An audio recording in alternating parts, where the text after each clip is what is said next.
ஒன்று தீமோத்தேயு 5ஆம் அதிகாரம்.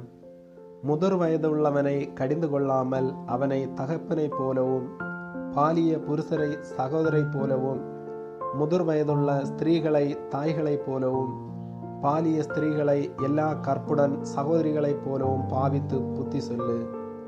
உத்தம விதவைகளாகிய விதவைகளை கனம் பண்ணு. விதவையானவளுக்கு பிள்ளைகளாவது பேரன் பேர்த்திகளாவது இருந்தால் இவர்கள் முதலாவது தங்கள் சொந்த குடும்பத்தை தேவ பக்தியாய் விசாரித்து பெற்றார் செய்த நன்மைகளுக்கு பதில் நன்மைகளை செய்ய கற்றுக்கொள்ள கடவர்கள். அது நன்மையும் தேவனுக்கு முன்பாக பிரியவுமாயிருக்கிறது.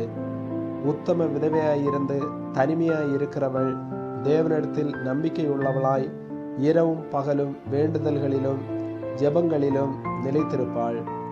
சுகபோகமாய் வாழ்கிறவள் உயிரோடே செத்த